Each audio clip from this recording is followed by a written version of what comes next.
Welcome to another episode of Fooling Them, where I interview magicians who have been on the Penn and Teller show Fool Us and ask them all about it. What worked, what didn't, what it was like, what the magic, how the magic works. Well, no, they don't tell us how it works. Well, sometimes they just offer that information, but that's not the point of the show.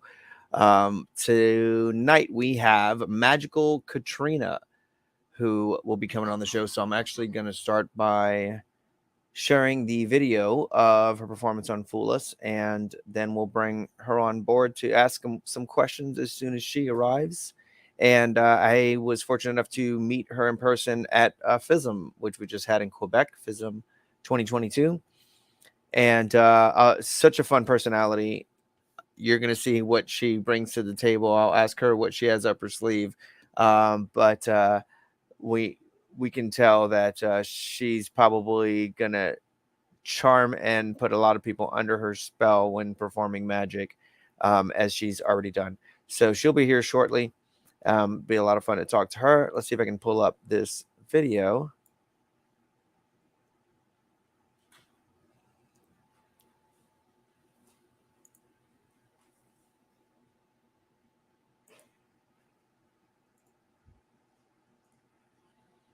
Share system audio. This should be the right one. Beautiful.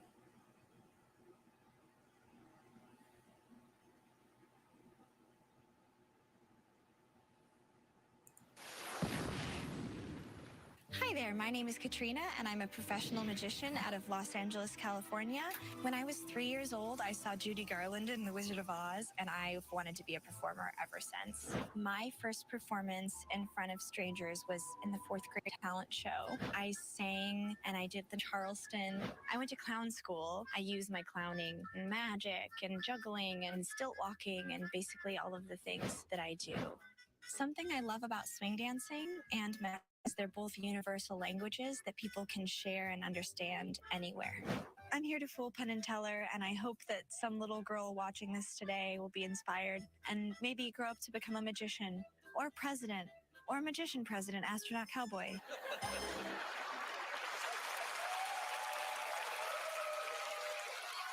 and gentlemen, give it up for Magical Katrina.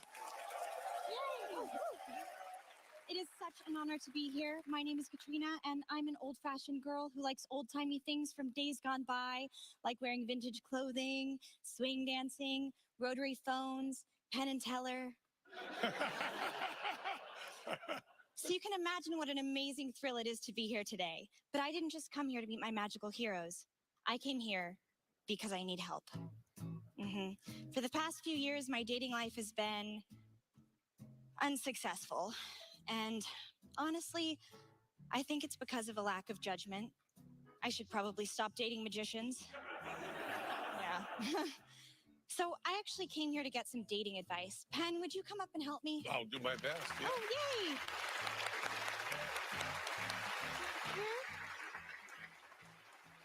Awesome.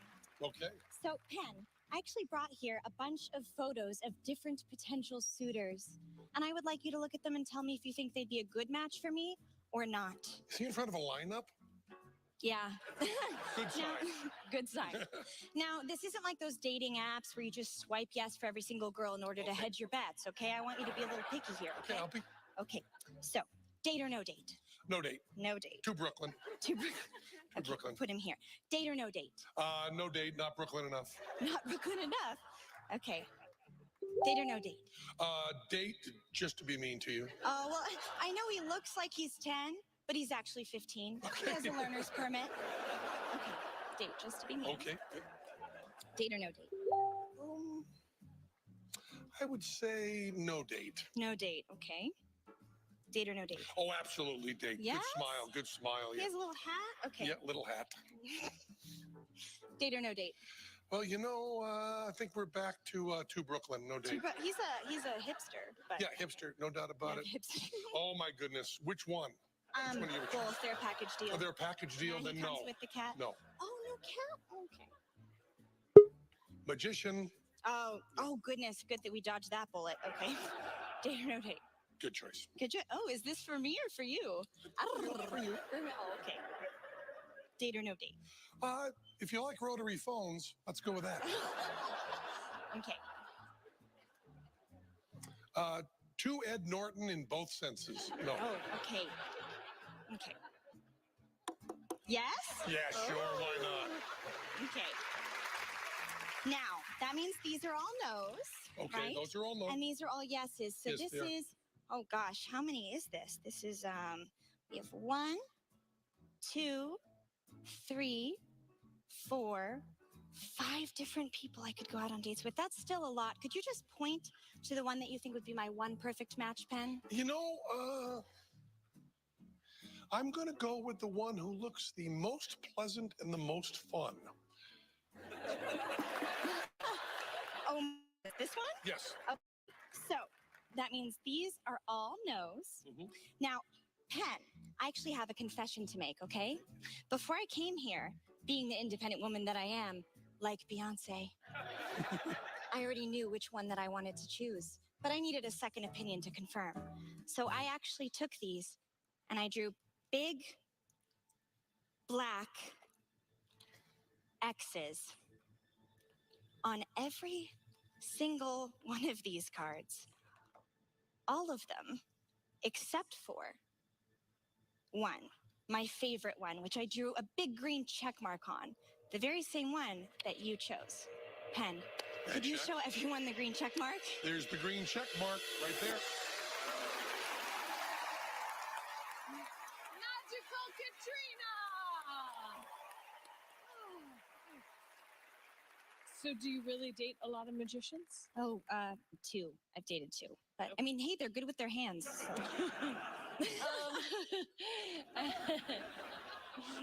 So I used to have a thing about I would never date actors because they're actors. But then I wound up marrying an actor, and it's been great because they really understand. So the magician thing, you just maybe just have to find the right one. Maybe. I do tend to date people that I have similar hobbies with. I used to date swing dancers exclusively because I competitively swing danced. And then when I started getting like really nerdy and into close up magic, I started dating magicians. Do you always use comedy in your act? Yes. So I went to clown school and it was a really rigorous program. We did miming and slapstick and all sorts of cool things. That's so cool. And what was the most surprising part of clown school? Like, what did you think you wouldn't like and you loved? Oh, I loved everything. Yeah, I also like just being able to say I went to clown school. it's pretty great. People are like, did you go to college? And I'm like, nope, I went to clown school. Nice. All right. Well, you say you're unlucky in love, but let's see if you're lucky and you go home with a trophy. Ooh. All right, Penn, Teller. Katrina, that was great. You've taken. I mean, the problem with prediction tricks is that you know what's going to happen before they start, and you found a way to make every decision personal and relatable to you, relatable to everybody, and it really made a regular prediction trick really, really personal, interesting, and we were invested in it. And I will tell you that when I came back to my seat, I did not know how you did it. And I was very, very close up there, looking at everything, even handling the props right there. I could not tell how you did it. You would have taken home a trophy right then. But then I came and I sat down next to Teller. Aww. And Teller was not standing up there trying to think which date to choose for you or what to do. He was just trying to bust you. That's all that was in his head. He did have a few ideas, but I got to tell you, it was so inspiring. Your exuberance, your happiness. I just hope that some of it rubs off on us. I just hope it really does. And I don't think you fooled us. Does that code tell you they figured it out? It does. Oh. I don't think I fooled them either. All right. Well, thank you so much, Magical Katrina. Thank you.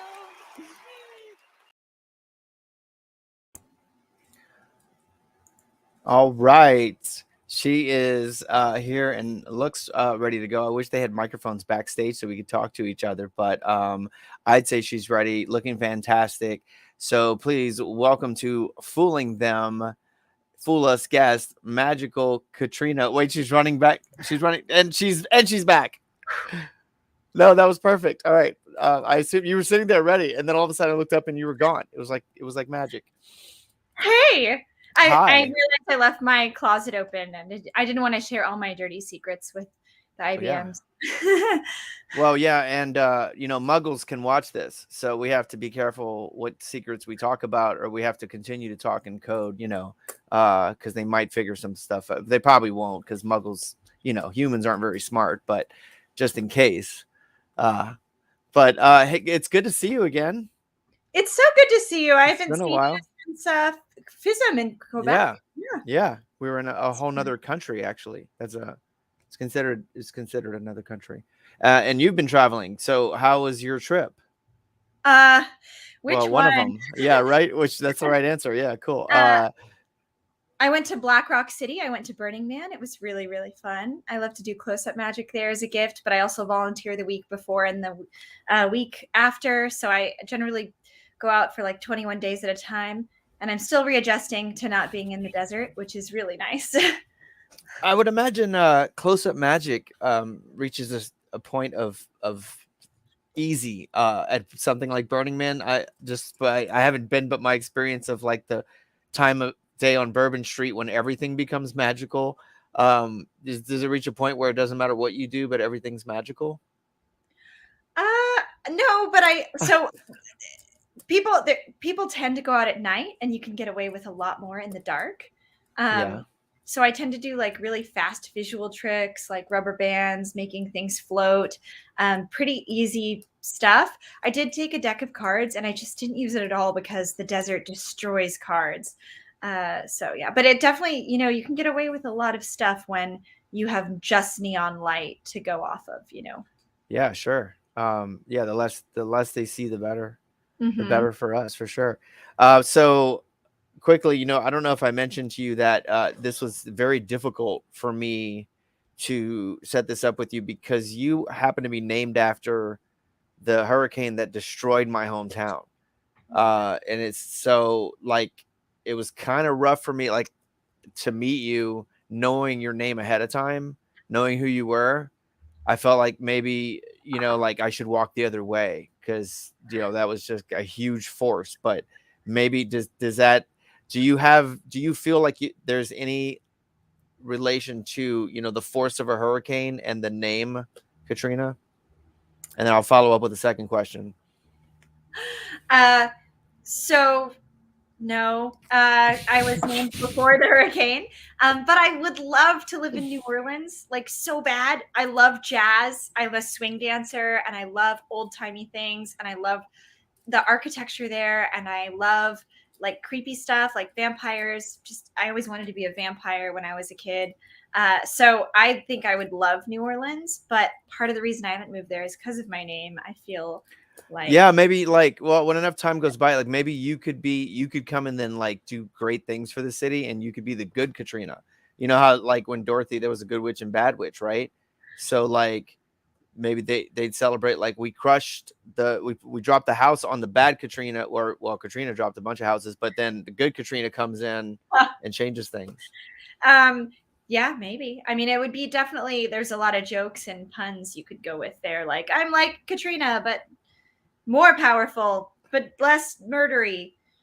I don't know. And, well, more magical for one thing. And that was my follow-up question is, I'm assuming that like myself, you had to add the title of magical because your last name is difficult. For me, that's what it was. I became Magic Mike because nobody was going to pronounce Dardant or know how to write it. And, Eric Leclerc still tells me I pronounce it wrong, even though he doesn't realize I'm trying to say it for people in Texas.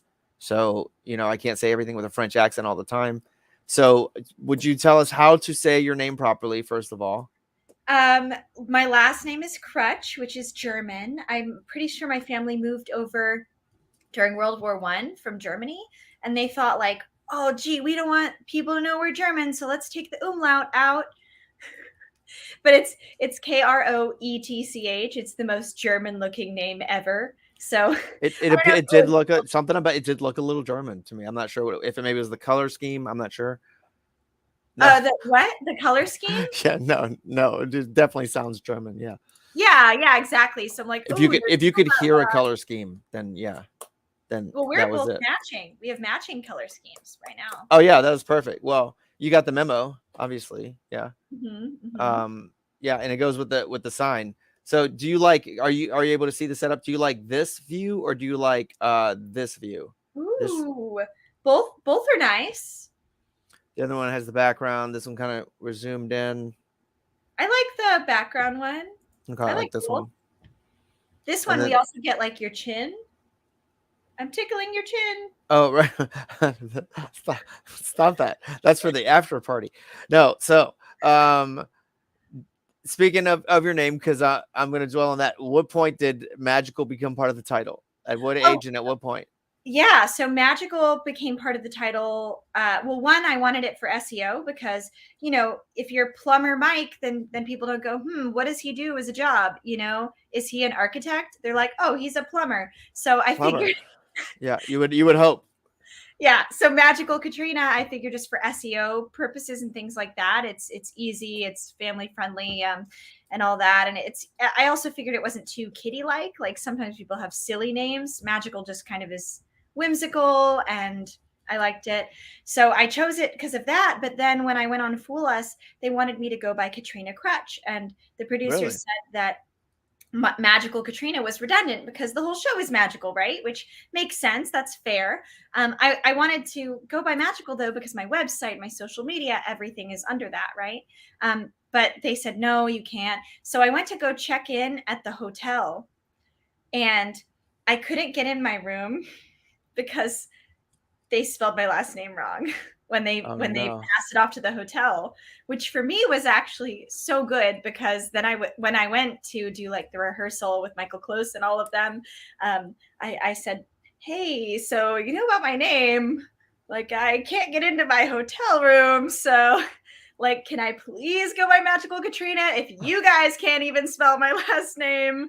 When it's in emails, like Yeah, good point. maybe nobody else is ever going to find me when I do this show. And that's like the whole point of it. And so fortunately, they were so kind and they let me go by my stage name, which is how anyone can find me. And I'm so glad because if they didn't, I probably wouldn't have as many leads and things from doing the show. So, Wow, that's so you think just because they felt it was generic, the word magical, like, is that the reason, or did they think that? redundant. Well, yeah, it's kind of like saying Snakes on the Plane, the movie about snakes that are on a plane, right? I don't know, but Magical Katrina is on the I never show. saw it. Is that what that movie was about? Because I didn't see it. I know, I'm sorry, spoilers. Snakes on a Plane has snakes on a plane. and I'm guessing that there's a bit of foul language from Mr. Jackson, but yeah, no, I still have yet to see that one. I got to check it out. But yeah, Oh, so you're missing out on obvious a cinematic and masterpiece. redundant. Excellent. Probably it'll be a late night movie. Did you have any other nicknames leading up to, or are there a few that you started with and then went with Magical Katrina, or like that you get rid of that one? Or Well, I used to run a children's party princess company called Katrina's Party Characters. And so for the first 4 or 5 years I've been doing magic professionally for 10 years now. And the first 4 or 5 years of that, I was a children's party performer pretty exclusively. I was in a chorus girl dance troupe too, right when the Gatsby movie came out. So we would do corporate events where I was a flapper and would be a cigarette girl or wear those champagne skirts, But anyway, besides doing pretty lady stuff at corporate events, I mostly did kids parties as a princess and a clown and stuff. And so Katrina's Party Characters was the company name. And yeah, that's what I would go by then. And I'd always just be different princesses. So, one day I'd be Anna, and then later in the afternoon, Cinderella or Elsa. I had 20 different wigs and 20 different hoop skirts, and it was a whole thing. So that's what I would do. And I'd do magic shows and face painting and balloon twisting. So then I just started rebranding when I moved to LA, and I sold all my costumes, and I chose Magical Katrina as my stage name. hang on, I had to make a note to make sure I start tagging stuff with hashtag not that plumber Mike. Yeah. So I don't want to be magician one. I don't want to be confused with other mics that are actually plumbers, but I like that as a title. Favorite princess then, since you've not that plumber favorite princess since you've done a few of them. Well, okay, I never got to play this princess ever because I'm the whitest person from white person town. But my favorite princess in the whole world is Moana. And I really like her because I really like the storyline of Maui and the fact that where you come from, and even if you're an orphan and you don't have a family, it's not about where you've come from, it's who you are and what you've done, you know? So I really like that. I also like there's no romantic interest in it. And it's written by Lin-Manuel Miranda, who did Hamilton and, you know, Bring It On the musical and In the Heights and Encanto. Encanto is also really good. But yeah, so Moana is my favorite princess. Oh, Meadow Perry knows princess parties are a gateway to becoming a magician. They definitely are. That's like the gateway drug. I'm not sure what that means, but princess parties makes a lot of sense. Thank you. Yeah, sure. Yeah, I guess it does. Yeah, sure, it So makes Moana. sense. Moana It is my makes sense. favorite, and I love the music in it. I also love Encanto. I love when Disney steals Broadway people and has them do Disney shows. Those are always the best ones. When Disney steals, what do you mean? Yeah, so the guy who wrote Little Shop of Horrors ended up writing a bunch of Disney musicals. And those are, like, Okay, I see what you mean. ones. Okay. And Lin-Manuel Miranda, who did Hamilton, ended up writing Encanto and Moana. Those are some of the best modern day ones. They recruit the musicians for. The writers, they're just like, ooh, you're doing well. You won a lot of Tonys. Come here, take this sweet Disney money. They're like, what's Elton John doing right now? I wonder if Phil Collins is busy. Yeah. Good stuff. Okay. So I think I can just throw this question out there in 2 words and then let you talk. Clown school? ? So I went to clown school when I was 18. I was in a show called Godzilla where this woman was so funny. And I was the lead in the show, but I wasn't getting very many laughs. And she'd just walk out on stage and make a face and make people laugh. So I was like, why are you so funny? You're so freaking funny. Her name's Edna Rea, and she lives in the Bay Area, by the way, and does something called Potato Mashed Comedy, if you want to check her out. But anyway, I said, why are you so funny? And she said, I went to clown school.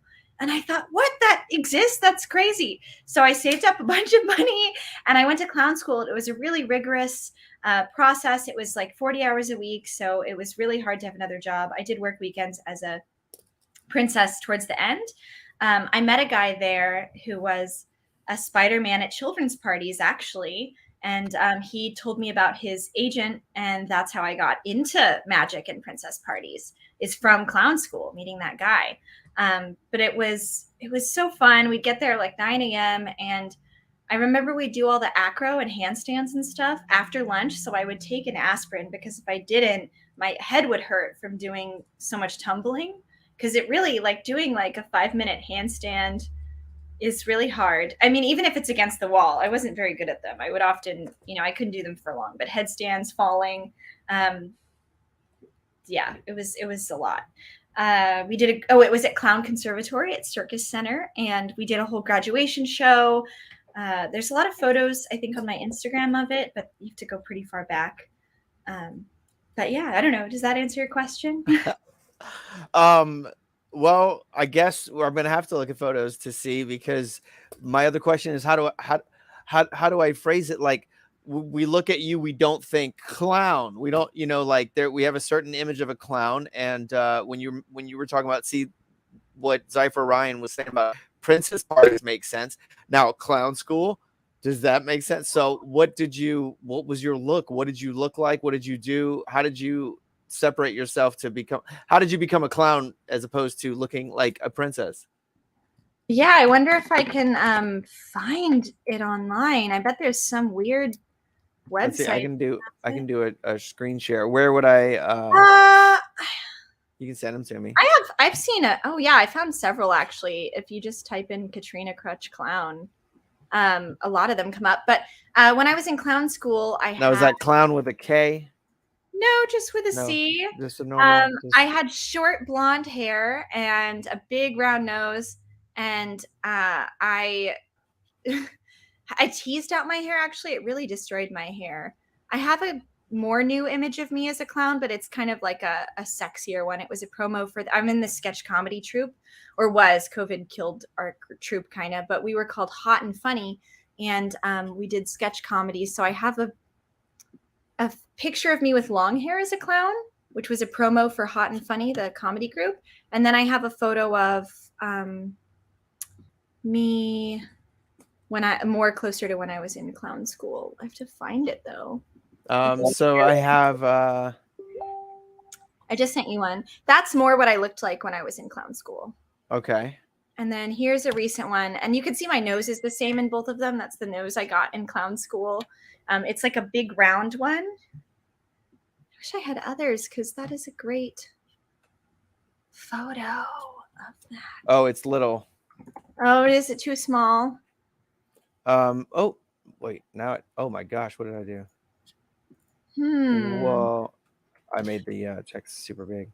Okay. Oh, you know what? It might be.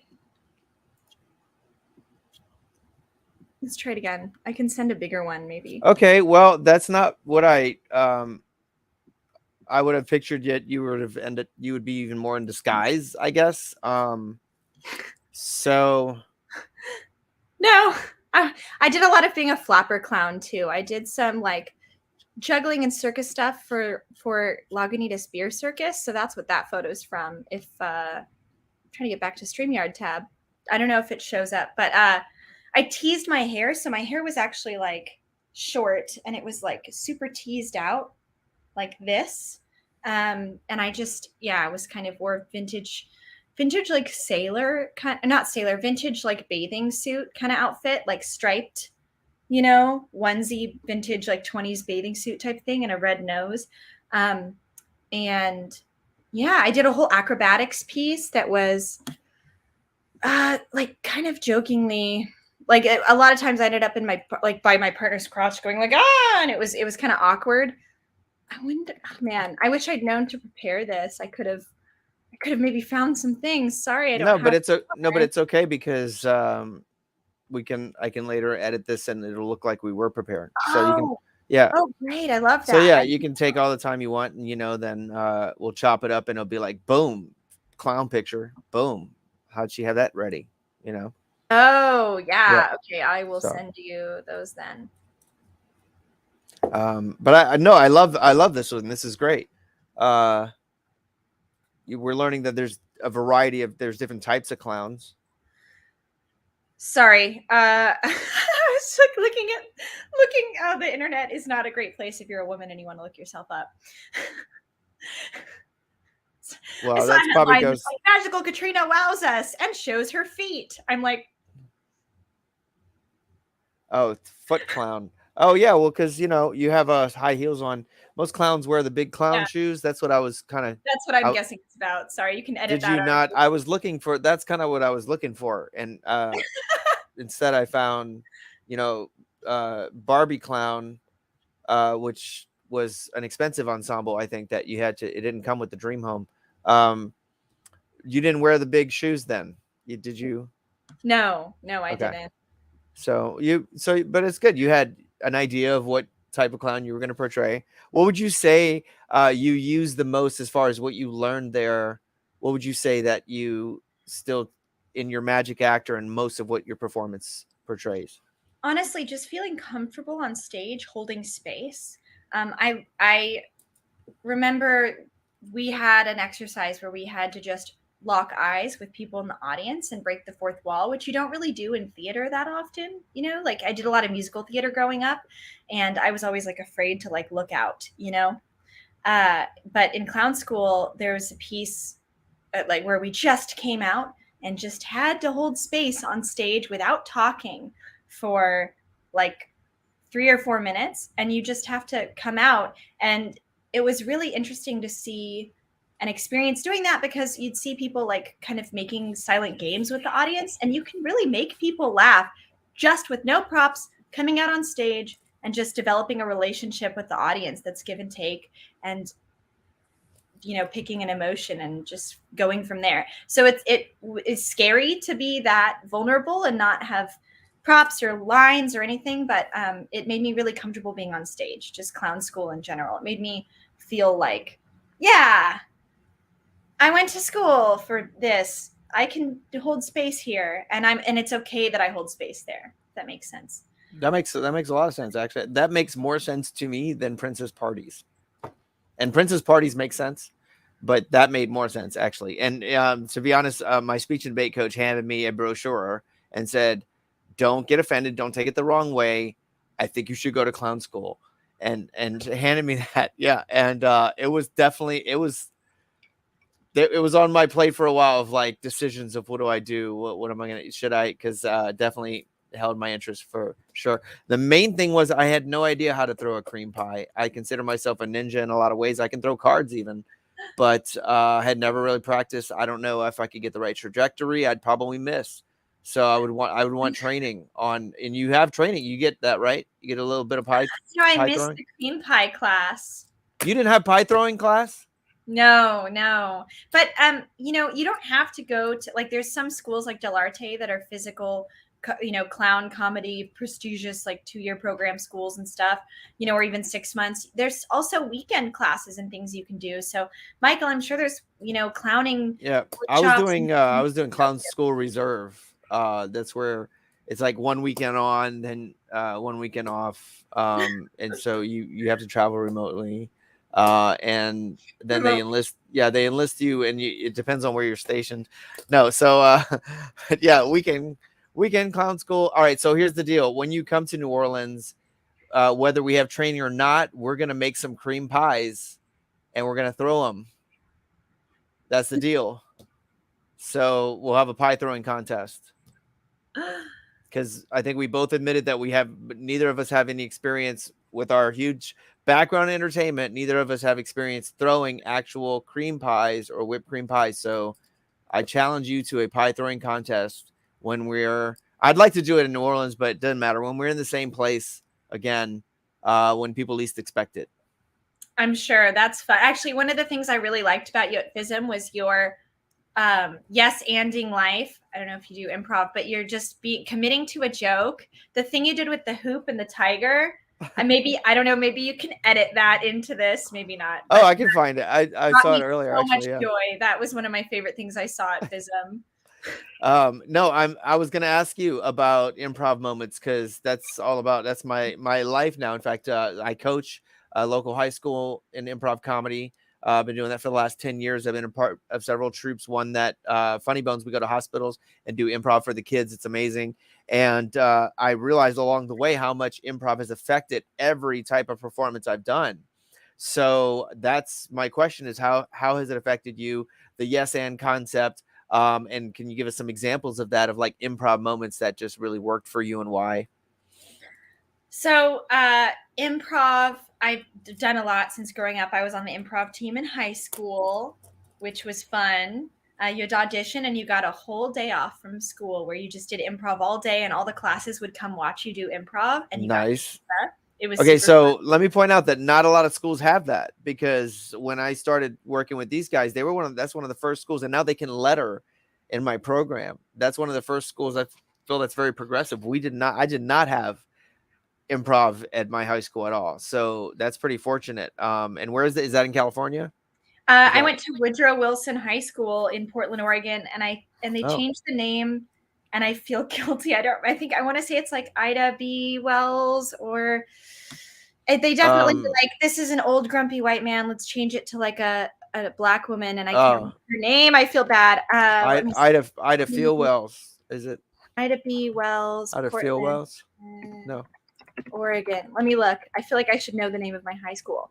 Clown School Reserves. Yeah, Ida B. Wells. Okay, I got it. I think I got it right. Yeah, I went to Ida B. Wells / Woodrow Wilson High School. Okay. In Portland, Oregon. Portland is like Portland. That's awesome. So, yeah. But then I did a bunch of improv in the Bay Area. I did BATS, which is called Bay Area Theater Sports. I did all their classes and was in this musical improv group called Rhymageddon, which was kind of terrible. I mean, musical improv is its own thing. It's really hard, but it was really fun too. And then I moved to LA, and I've done Second City, pretty much all of Second City Conservatory. I did IO West, up until like the intermediate level, and then they closed it, the Los Angeles location. And now I'm in advanced level groundlings, which is super hardcore. Excellent. And they actually audition you to go up to the next class. And there's a lot of not gatekeeping, but like if you fail 3 times, you can't give them more money to do more improv. It's like super hardcore. It's like the intimidating improv school in LA. So I'm really nervous to be doing it again because I haven't done improv in 3 years, and it's really character heavy. So that's what I'm doing now is groundlings. But I love improv, and I feel like improv and Burning Man have the same thing where the people that do both kind of yes and life and are just super playful, even, and also open to doing performance art just randomly, like in public too. So like I just love, playing with people that I don't know, strangers, and having moments of improv in my magic too. So yeah, I just feel like it makes. Describe a moment of improv in your magic then. Oh, okay. Well, just when I do walk around and all sorts of things, I let people, dictate a lot of the themes in my shows and a lot of the things that happen. So I do a card trick. It's one of my go-tos in my walk around magic. It's an ambitious card. And for those of you who are laymen, an ambitious card is just when you have a card coming up from the bottom to the top with magic or sleight of hand skill. And so I do it a few times, but what I do is I use blank cards and I have the person in the audience pick a favorite animal. And then I'm like, oh, well, write your animal on this card, like draw a picture of your animal.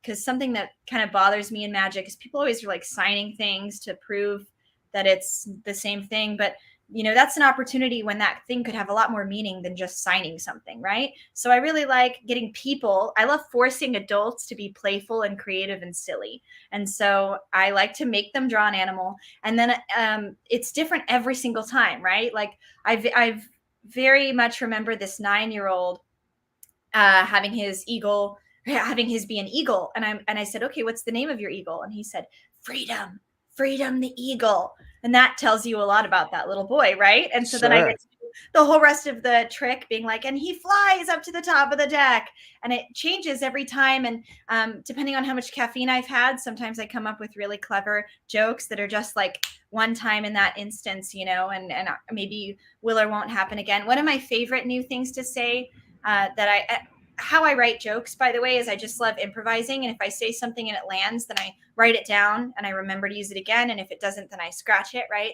One of my current favorite things to say when people draw their animal on the blank card is I say, okay, now show everyone your art so that they can judge it, because that's what art's about. And then I'm like, what do you think? Should we make it into an NFT? Nice. And that's my topical joke. Topical. I love that. I love the idea of the animal for sure. And you can tell so many stories just from that alone. I think I first was introduced to that concept with the ambitious card. I want to say it was John Allen. Have you ever seen John Allen lecture? I know that someone did like a dog. What the card was like a dog, and the dog keeps coming back. I think he would just either ask for a word. I made it about a magic word, like write down a magic word, and then whatever they write, I'm gonna obviously have a lot of fun making fun of, playing with, of like, what does this mean, that kind of thing. I'm like, abracadabra, never heard of it. And so I don't know if his was a magic word or just a special word or something like that. But that's when I realized, wow, instead of just write your name, now you've got, for one thing, it makes it more interesting for you as the performer, because now it's not the same pattern over and over. You've got this new word to play with, just by changing one simple word within the routine. I love that. That's awesome. I found the hoop video, but I'll show that, and then during that you have to decide what improv game you want to play. So when I first started doing these talk shows, my whole idea was like, whoever my guest was, I would try to keep them after and do some type of improv game. But then I realized along the way that a lot of magicians don't really have that much improv experience. So that really, it would require, for the most part, I would need to do like some step-by-step training or some real basic, warm-up game kind of stuff to be able to do it. Because the concepts aren't really that natural for everyone unless they've heard them. Once they start getting it, they realize that it's concepts they probably used along the way for a long time without realizing it. I was thinking the alphabet game because it's easy. But if you think I of don't know another, what like a two-person, what's the alphabet game? Because again, like all the individuals have different games and different. right. So So the alphabet game is all about numbers.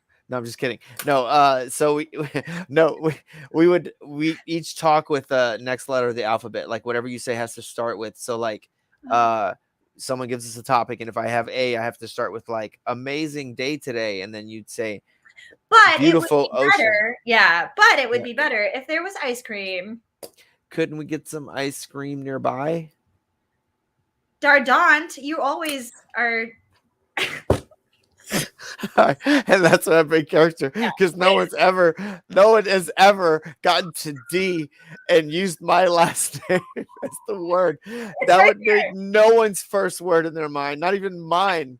Like that threw me. Wow. Okay, that was your go-to for D. That was amazing. So we'll get I should end the stream right now. She just said my last name and said it very well. Okay, I'll show the hoop one. We can do the alphabet one. We kind of did, but we can do that one. Or if you think of another one, I have a bell if you want to do ding. Let me see if I can share this really quick. Like this. This is not long. No, that's wrong. Wait. Every time I try to do this. Okay. Oh, add to stream and should have sound. Oh, don't need sound, really. This brought me so much joy. I saw this. I was like, we have to be friends. This is amazing. What a crowd, too.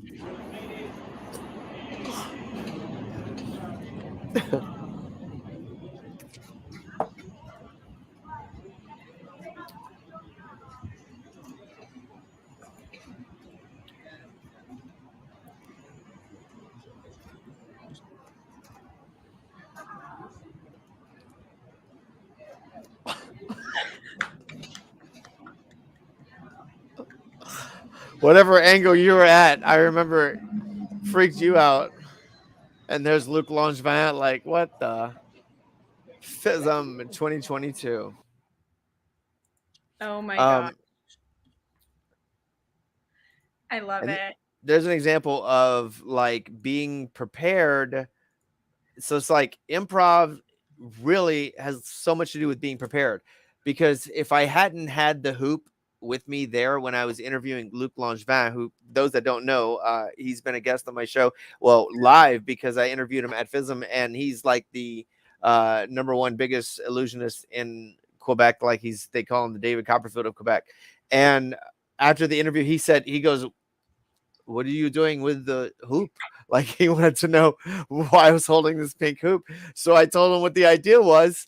I was like, I'm just going to improv this thing. You know, it'd be funny is if you're standing there and you just shake your head at the end. He's like, you want to do it now? And so we went outside and did it. It was perfect. And so, you know, it's like we improv the moment because we were prepared, and David went and got a hula hoop from his little girl and stole it so that I could use it for my illusion. And I remember you walking behind the statue, because I don't know where you were standing when I first did it, but you were like, because obviously that was bad angle right there. But I mean, the whole thing was a joke anyway. But you like go walking behind the thing.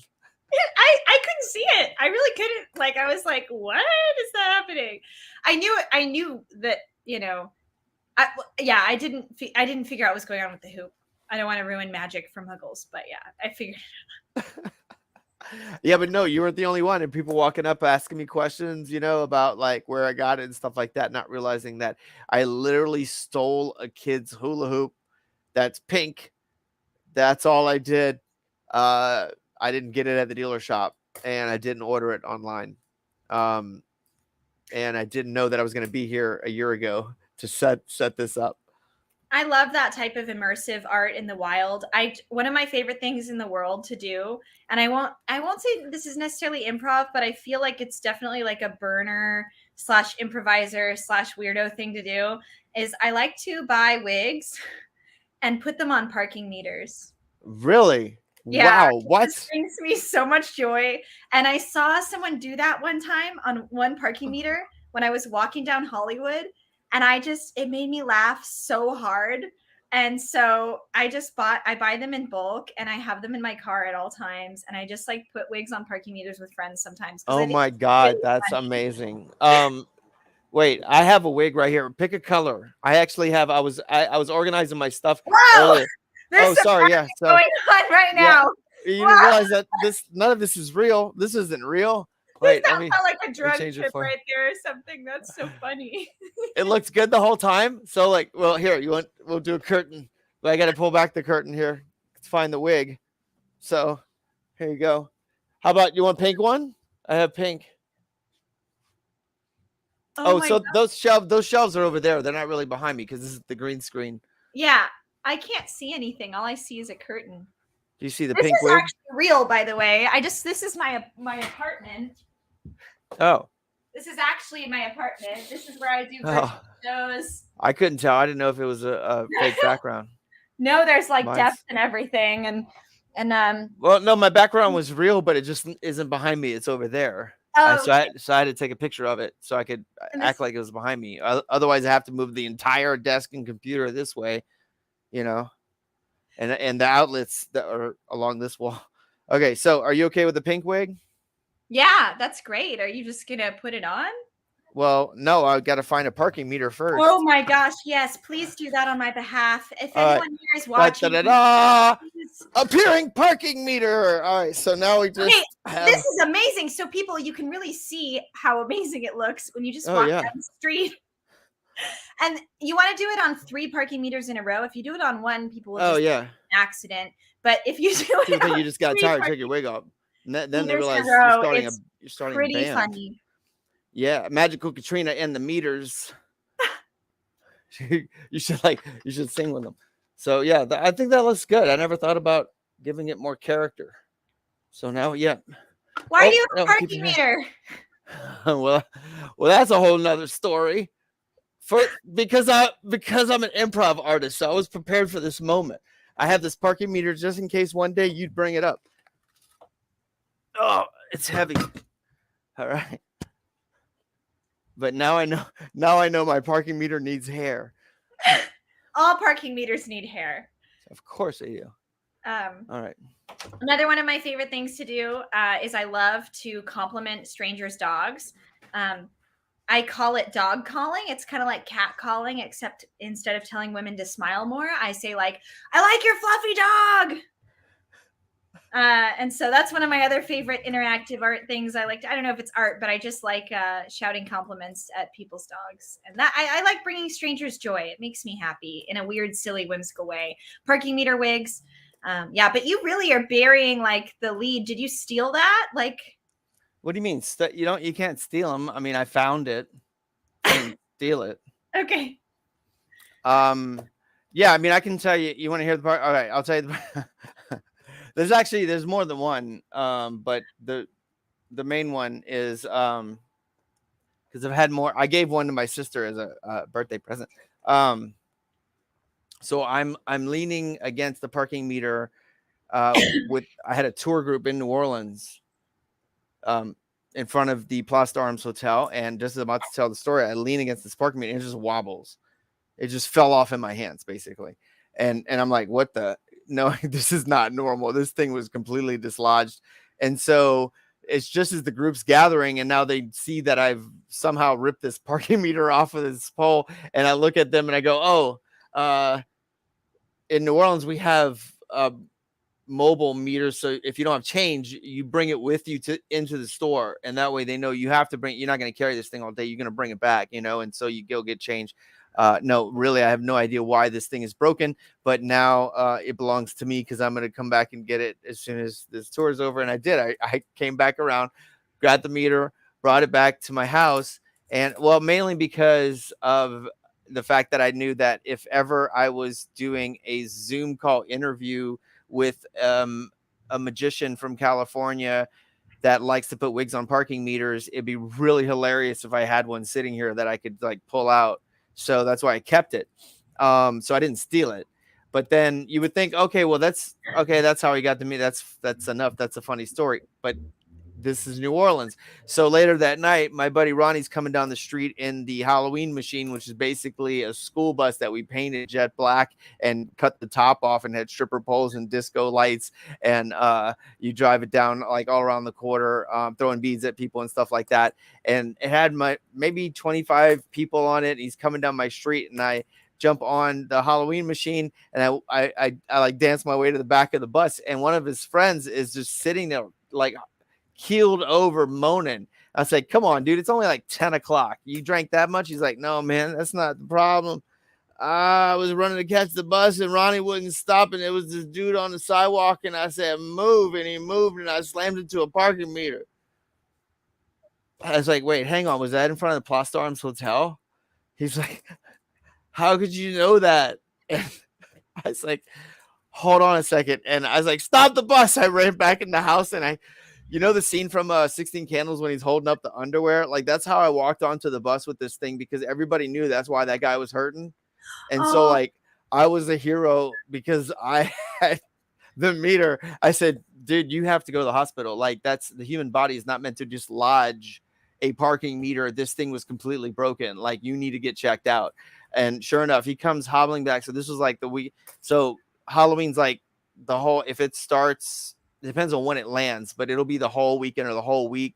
So Halloween night, he comes hobbling back. I'm just sitting on my steps. It's like 4 a.m.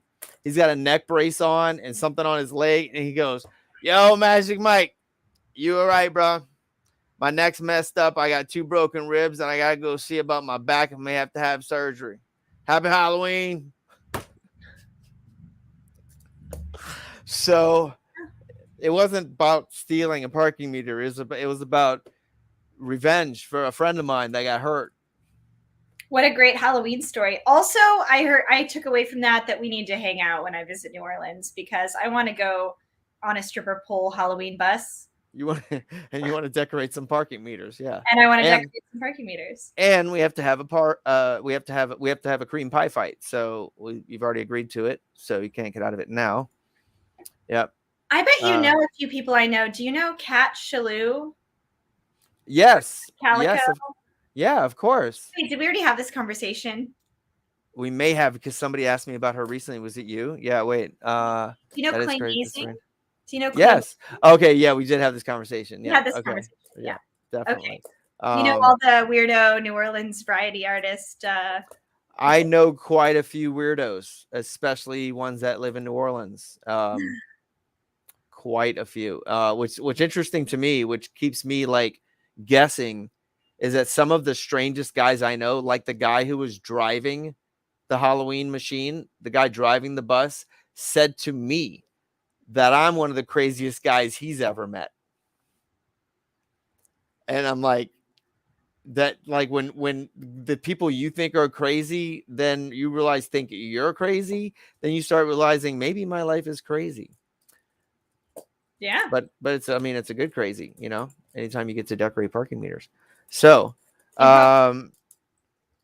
we'll have more crazy. We'll get together with him when you come. What did you say? Improv game? Sorry. Are we going to do that? Yes, improv game. Okay. I'm glad you remind. I'm total ADD takeover, because we went a million directions. Yes. So do you have one, or you want to try alphabet game? So alphabet game, what's the ding game? Ding is where, well, the thing is, it's hard to do with 2, because like there's just 2 of us. Somebody else will need to ding it. Like new choice. Right. Yeah, that's why I thought of alphabet. Alphabet's good. Yeah, so that then works. We need a prompt from someone from the audience. Right? Exactly. So somebody in chat could write in the chat a suggestion to get us started on the alphabet game. And you want to start in the middle? Let's start with it. You choose the letter to start with, and then you can start it. But we'll get a suggestion. The suggestion is party bus. And what letter should we start with? The suggestion is party bus. Yeah. Should someone else say what it start, or me? Yeah. Let's get a letter from somebody else. So and then when do we end? Said party bus. Do we just end when someone? Normally we try to bring it back to the original letter. So you go 27 letters, or 20. Yeah. But you know, or if you find an ending point, because it gets difficult, you know. Okay. F is the starting letter, F, and the suggestion is party bus. The game is alphabet game. And we're making a scene. We're making a scene, right? Yeah, or dialogue, or however. Yeah. Oh, okay. Fantastic. I am so excited to go to this birthday party on a party bus. Good. Because I just got my license renewed. Hey, that's amazing. And I'm so glad you don't have that DUI anymore. IUD is what they put on the thing, and I think they got it wrong because the IUD means something else, but it was supposed to be DUI. Just terrible at spelling is what the DMV is. Katrina was a big hurricane that hit this city, and ever since then, I haven't had my driver's license until now. Love that you feel vulnerable to share that with me. I know that it was hard, and you were really sad after that happened. Memories, a lot of memories about that time. No, Michael, don't speak. It's okay.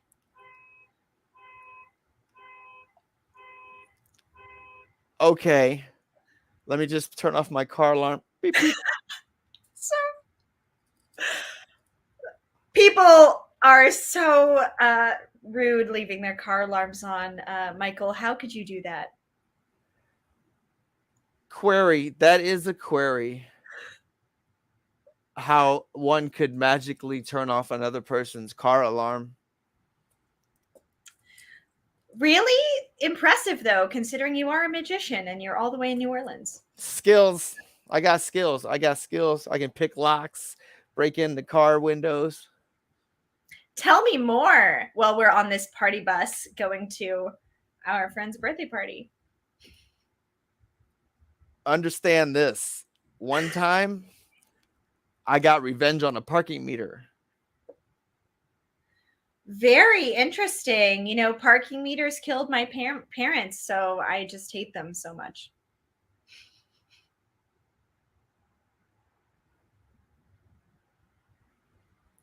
Why?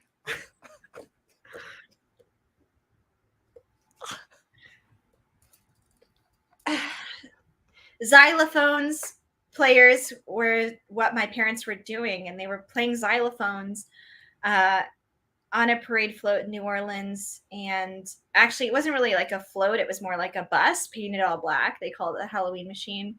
And they were playing xylophones, and the Halloween machine hit a parking meter, and the whole bus exploded. Yellow, nice to meet you, is what the bus said to the parking meter because buses are normally yellow. So he was like, yellow, nice to meet you. Zebra print is what my parents died in. It was really sad. They were both wearing matching zebra print onesies while playing xylophones. It was, right in the middle of, one of the parades. And to this day, when I see zebras, I just break. Almost like when you speak about hurricanes, Actually, I didn't realize that, and I'm so sorry about sending you all those zebra pillows for your birthday.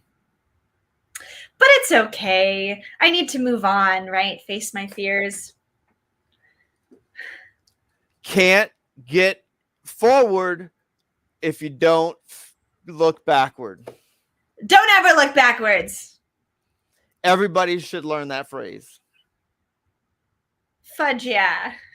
Nice. Running all the way back to F. Yes, Q is the hard one. Yes, that was the alphabet game with improv train magical Katrina. Nice. Yeah. So if we could hear the crowd, they would be going wild. Fooling them is filled in front of a virtual audience. All right. So I think that was awesome. Thank you. That was really good. That was a great conversation. So I think that I've covered all of my preliminary questions, and now I really want to ask you about being on Penn and Teller's Fool Us, and also talk to you about why you would be so crazy as to date a magician. All right, so your trick is about dating magicians, and they get a selection of these different magicians that you can date. I would like to know a little bit about the process of making the decision to do this effect. So actually some of the people maybe are magicians. Most of them aren't magicians. Most of them are just friends. I think the premise was that I do date magicians, therefore I'm having bad luck in dating because of my terrible judgment. So here's a bunch of random people I would say the Shocker and Mysterion and Teller are magicians in there. But most of them aren't. In fact, a lot of them are exes. Like Wait, exes are good did I friends. miss? Okay, I just met. Hold on, I just met Mysterion 2 weekends ago.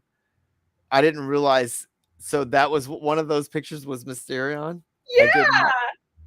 Yeah, I have the set here. I can go grab his photo really quick. Cool. I did not realize that. And also, we need the pose photo. So I don't know if you see my pose contest. I need you to choose one of the photos you want me to use for the magician's pose contest, or I can just choose one of your clown pictures. That was one of wow.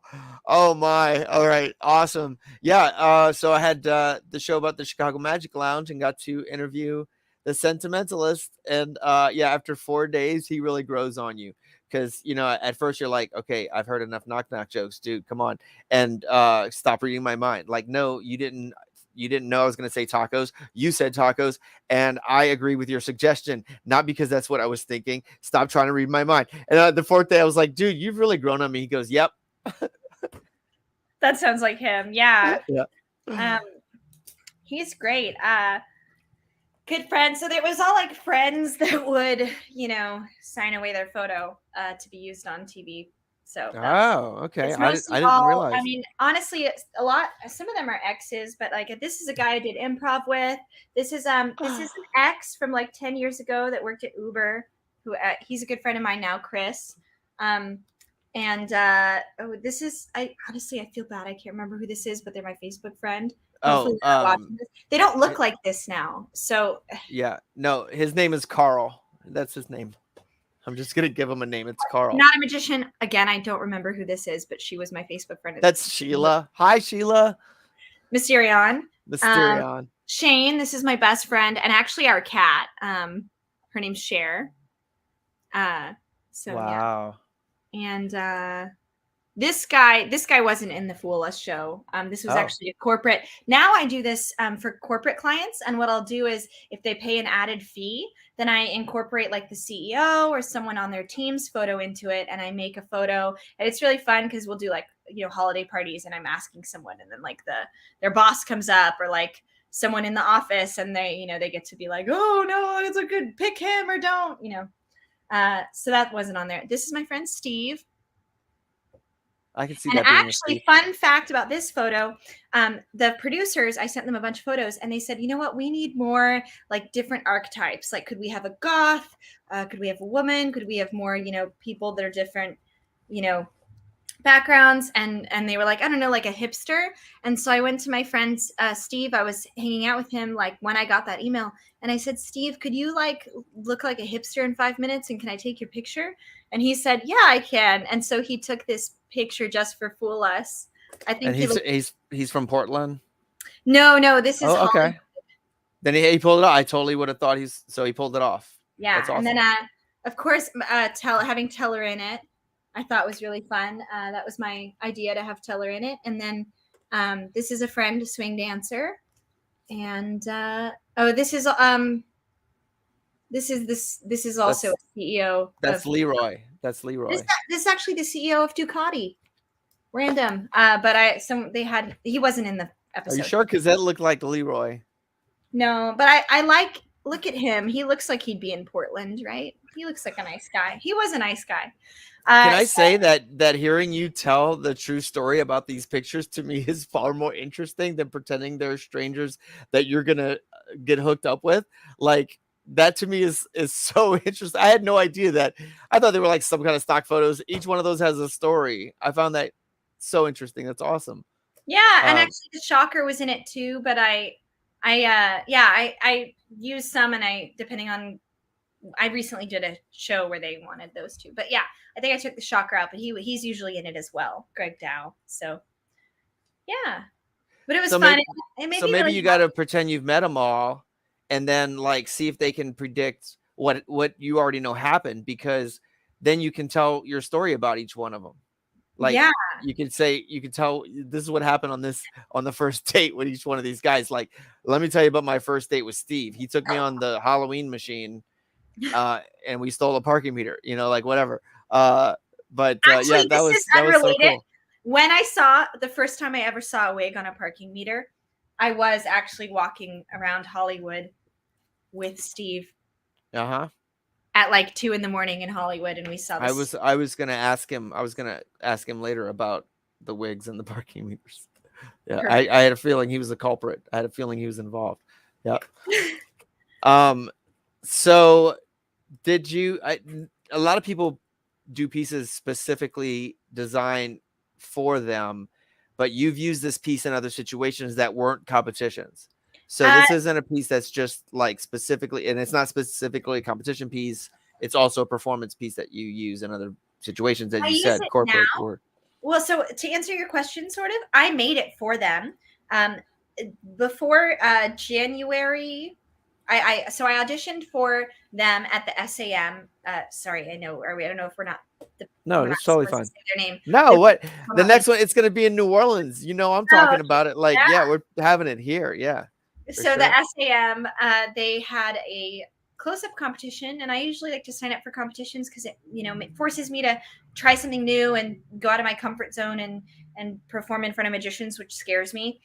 So I signed up for it, and then I found out later it was like an audition for the Fool Us producers, and I thought like, oh God, I don't have anything fooling, or original. I have original scripts, but I don't really invent magic a lot.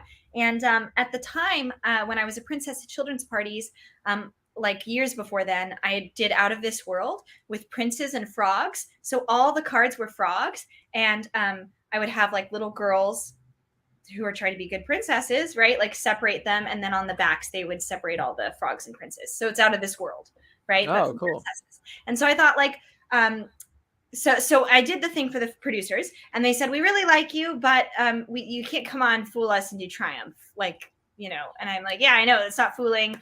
I don't have anything really fooling or original. And they said, well, just send us your ideas, send us what you have, because we think you're really funny and we want to have you on the show, but you don't have anything that's come up with ideas. So I spent like a few weeks like coming up with ideas, and I asked a bunch of people for help.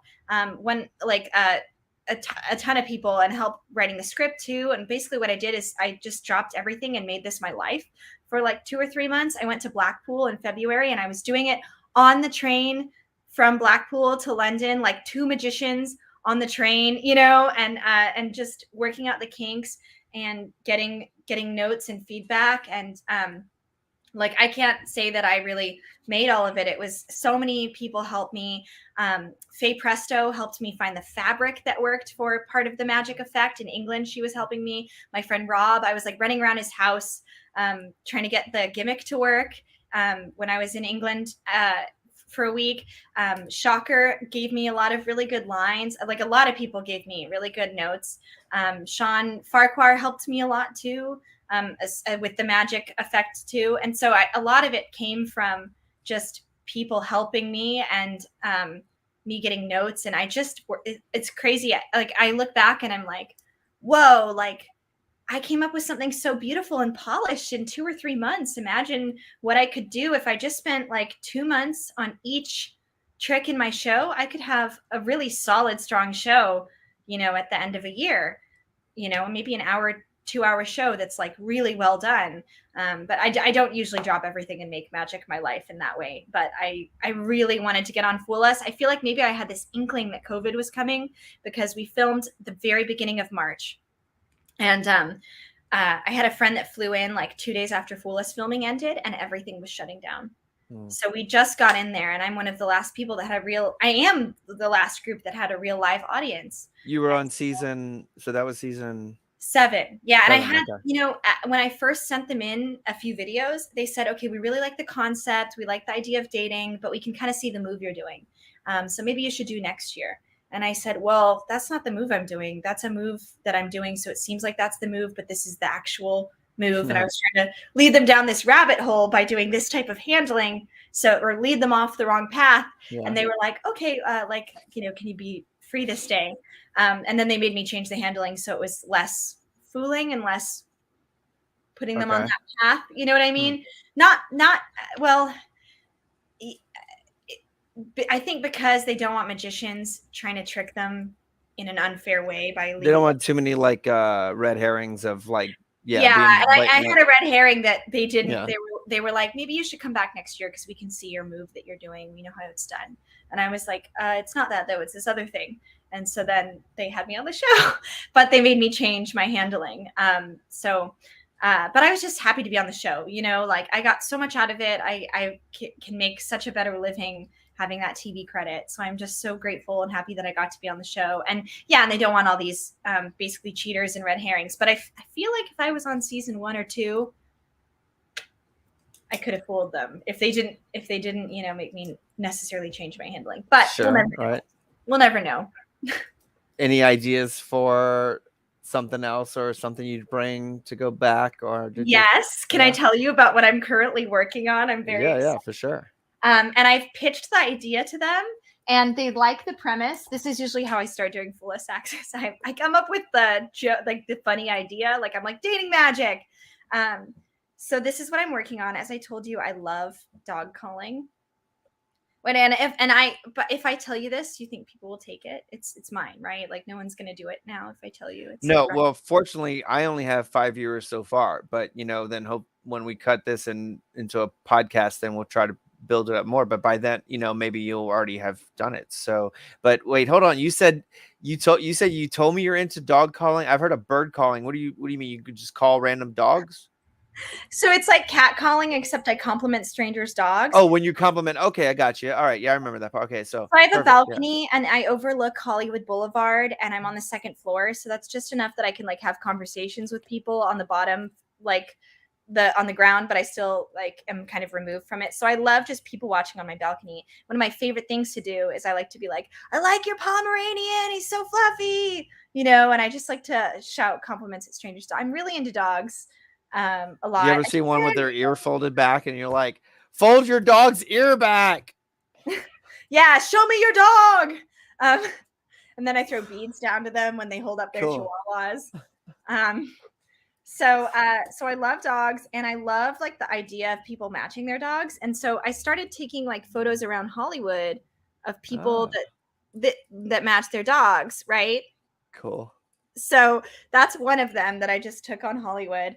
But then I thought like, oh, maybe I could do like a matching trick. And I'm still kind of figuring out what exactly the trick is, but I know the producers think it's a funny concept. And so if you guys have any really fooling matching tricks, send them my way. But I was Googling people that look like their dogs, and I found these amazing photos that this photographer took. And he gave me permission to use them on Penn and Teller's Fool Us. And I just sent him a video of my old Fool Us trick. And I said, hey, I'd love to use your photos on TV on the show. Here's a video of me doing a magic trick with photos on TV. It's not a dog. But he got jealous because you were talking about dogs. But yeah. I'm petting him. Oh, I'm tickling his belly.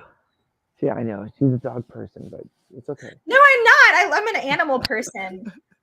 I just love animals. Anyway, I'm sorry. So I got all these really amazing pictures of people that look like their dogs. And we're going to do like a matching trick of dogs to owners.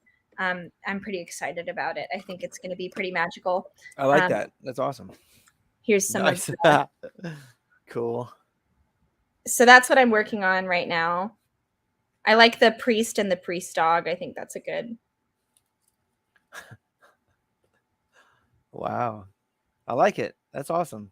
Yeah. So that brings me a lot of joy. I just try to choose magic tricks that make me giggle or fun premises, you know.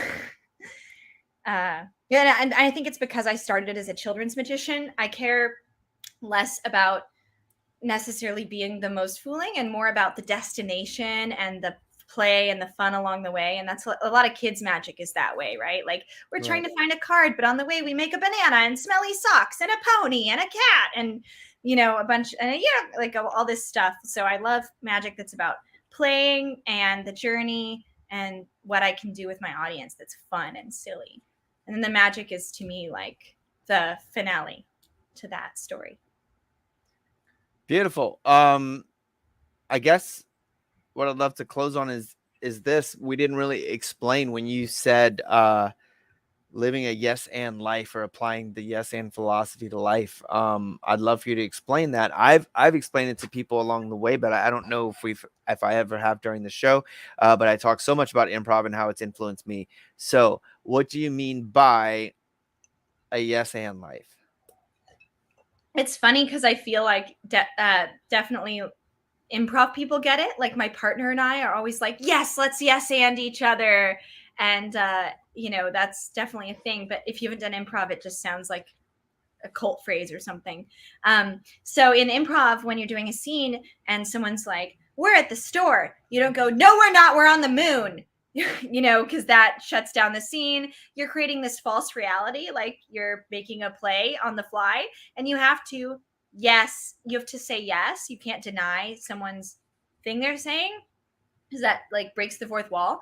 And then you also should add to it, because that's part of building a scene or playing with someone, is like, hey, look at my fancy boots. Oh yes, those are great fancy boots. And you have a really cute dress because we're going to prom. And then like that kind of thing is yes and. So in improv you always say yes and, because you don't want to deny anything or stop the scene from moving forward, and you want to be positive and add on to the situation.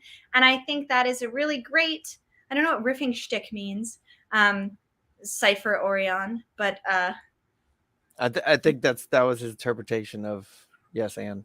oh yeah, okay. So, but you want to just like, I love to yes and life, like grab life by the horns and go where it wants you to go. Don't deny your friends and the things you can do. Right? I mean, how would you describe it, Michael? I would love to hear.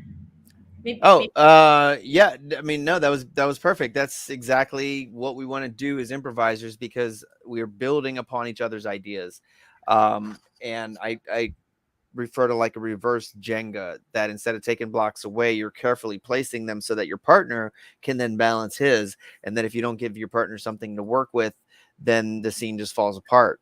And in everyday life, if we did that more often, we would build upon each other's ideas in a positive way and find the most efficient way to solve problems, as opposed to what we're trained to do, which is always saying no and blocking other people. And a perfect example is traffic. You're driving along, someone wants to merge, and they're like, I am speeding up so I can merge, and you're like, not in front of me, right? Instead of just saying yes, and I will slow down so that you can merge easily. Like if we all did that for each other, wouldn't it be just such a much more wonderful place, at least the driving experience? But instead we sort of encounter always the opposite of that, of it's no but, instead of yes and, of acknowledging and then building upon someone's idea. Yeah, that's great. What a wonderful metaphor. Traffic. Exactly. Yeah. Which you should be familiar with. You spent enough time in Los Angeles, right? Yeah. That's nothing but traffic.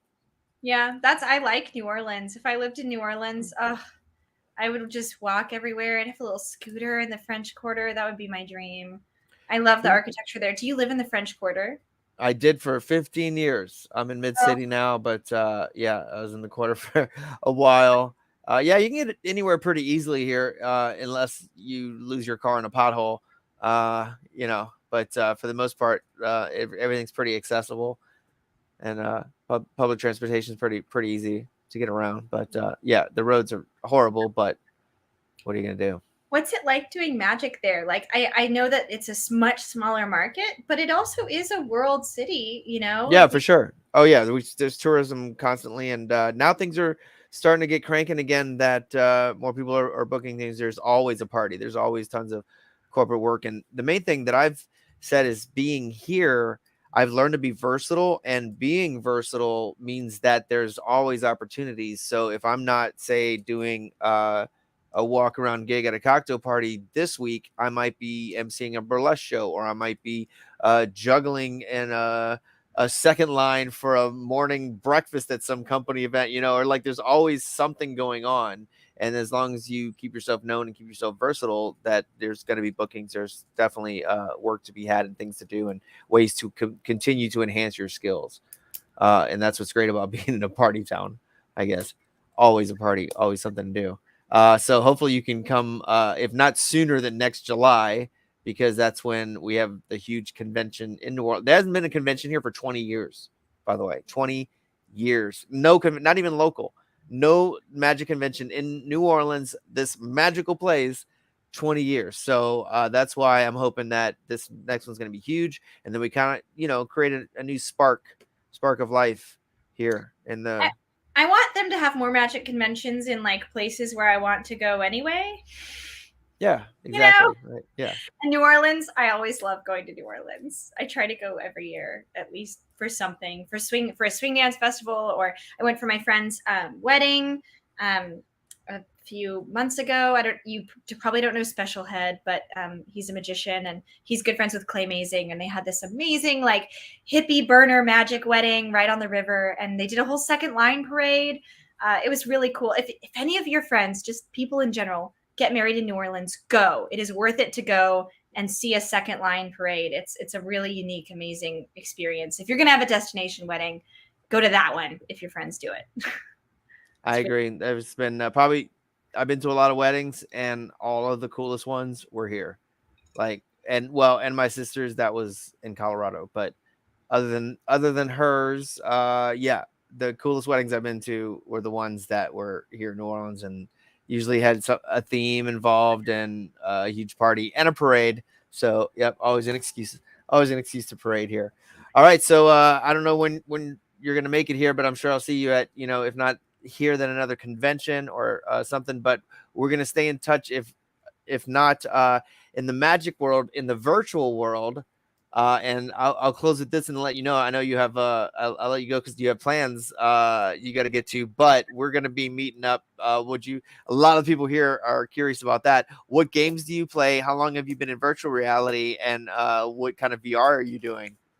So I got a virtual reality headset because Burning Man was canceled, but they decided to have it in VR. So you can actually go in I think it's alt space, and you can be in a VR version of Burning Man, and they have everything like almost from the burn. They have Thunderdome, they have the man. The difference is you could fly around because you're like a little avatar, but they held it like virtually in 2020 and 2021.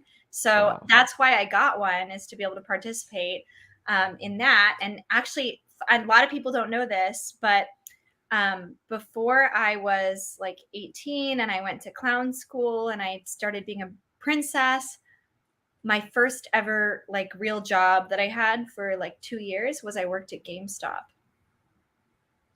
So that was one of my first ever jobs. I worked at Burgerville and GameStop. And I loved it. I love survival horror games. Like I love Arizona. Do you know Starbreeze? Do you know Starbreeze? No, what's that? Starbreeze works at GameStop. I think so, but no, Starbreeze is normally would be here in chat, so I thought she may have heard. So that's why. So a lot of video games, then I would guess. Yeah, well, so I worked when BioShock Infinite won Game of the Year, and like Walking Dead also won Game of the Year, and I love like BioShock and Silent Hill and Resident Evil. I've played like all the Resident Evils, and my favorite is Resident Evil 4. I've played it like 3 times on GameCube. And actually I won't say their name, but I had an ex that was a magician, and I beat them at Mario Kart the first time we played. And I was like, do you want to play again? And they're like, no. And I was like, are you sure? And they're like, you beat me. And I'm like, well, let's play again. And they like never wanted to play again. I was like, yeah, like that's the worst sport ever. And I've dated like 10 magicians, so you don't know which one it was. But I thought that was like the funniest thing. Like I'm too good at Mario Kart for my own good. So wow. You could edit that out if you want or not. I thought it was pretty funny because yeah, I think don't most guys love when you beat them at what they're most passionate about? Don't they love that? Kicked my butt at Halo. Like he kicked my butt at Halo. But to me, I'm a good sport. Like I will talk crap up until I lose because it's fun. It's fun to like invest in it and yes and it and like go all in. But then once I lose, I'm like, good game, let's go again. Because I would rather lose and play someone who's way better than me than be the one winning all the time and I'm bored, So I like playing with someone who's difficult because then I can get better. And that is one of the things I do like about dating magicians and artists is they're often really playful and love games and things like that too. So it's fun to date performers.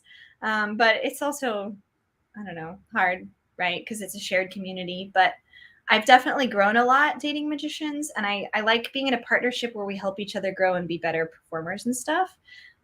Even if we can't play, video games together. So what games are you playing currently then? Oh yeah, sorry. I'm ADHD too. No, So, it's totally fine. Yeah. I play a lot of Beat Saber, and I put arm weights on, so it's a workout. So that's how Nice. I tell myself it's okay. Right now, I'm playing Beat Saber, the hot one where you like slow down. It's called Super Hot, I Super think. hot. Yes. And I do the meditation, which is Trip. I don't know if that's Oh, not cool. Yeah, I just got that. Well, I did the month one, and then I'll probably keep it going. I just forget to do it really, but it's so nice. It's like really relaxing. Yeah, and then on my Cool. Xbox 360 that I still have, I'm playing Lollipop Chainsaw for like the 4th time. I really love survival horror games, so that's one of my favorites. There's quite a few good ones out. I was just playing After the Fall zombie game. There's a few more I think like coming out soon. Also for sure there, but we'll have to figure out. That one's multiplayer. There's a lot of them that are now like cross-platform that we can do multiplayer. So all right, so game night. So we'll figure out when we'll we'll do another Twitch stream where we're doing VR together. We'll do VR games. Yep. And unfortunately, to answer that one question, those of you that know Eric LeClaire, that's who I'll be with on New Year's Eve. So that's my option there is Eric LeClaire will be spending New Year's Eve with me. We'll see how it goes. So, so thank you so much. Let's get in touch soon and play some VR. Definitely. I always need a Beat Saber friend and a zombie killing friend. So okay, well, we can plan on we're doing a D&D game tomorrow night that we'll be streaming on Twitch, but then after, which is around the same time we started, I'll try to get into some multiplayer. So if you're around, then we'll do it then. I won't be. I'm going to a tiki bar. I'm doing this thing called the Grog Log where you have to drink 100 drinks in a year and then you get a plaque. And 100 drinks in a year. So we're going to Tonga Hut like twice a week, and yeah, I'm really competitive. So I did that one birthday. What are you talking about? No, that one birthday. Oh well, you live in New Orleans. You're crazy. I had 4 drinks last time, and I pretty much threw up. So I can't. I have to take it slow over the course of the year. But yeah, so I'm going to do the Tonga Hut. Check them off your little card. Yeah. Yeah, check it off the card. Competitive drinking. Yeah, people here like show up to a party in a tuxedo carrying one of those roller ice chests behind them. Like that's how they do here. Like they take it serious. All right. Okay, well then you'll choose a time. I'll let people know because we'll probably have some people want to jump in multiplayer if we're playing. So you let me know. You can hit up some games. But I will let you get to your next event. Thank you so much. I know it took a while to get this done, but and we'll probably have to do another one too and figure out what conventions you're headed to. Yeah, but I was so honored to be asked. So thank you so much for having me on the show. Absolutely. And yeah, let's get some applause, some threes in chat, and we will say good night and hopefully see you soon in virtual reality. The one and only magical Katrina. Yep, threes, jazz hands. Let's do it. Show some love, and I'll be throwing your links up. Every place that I post it, I'll send you guys links so you can make sure to follow up with Magical Katrina and see the awesome shows on YouTube. And I will see you soon. All right. Thank you guys so much. Let's see. I guess I'm gonna try to figure out how to raid the Twitch channel. Oh yeah, I'll just open it up in this one. Yeah, I don't have a mod that can raid for me on that one. I don't think. Do we have anybody on that could be a target?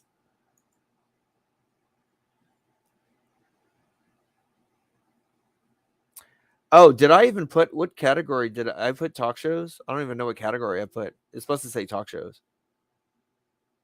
I didn't even put a category. No idea. That's the one I had last time, right? So it should have stayed the same.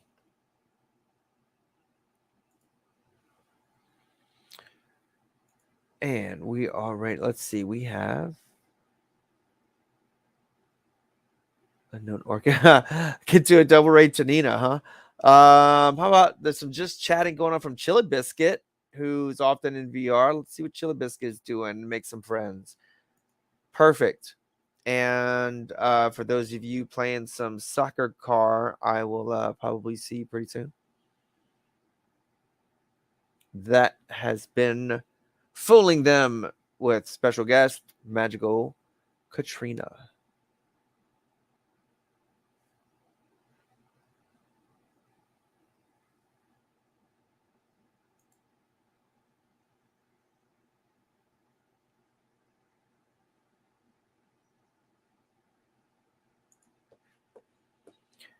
And ending broadcast now.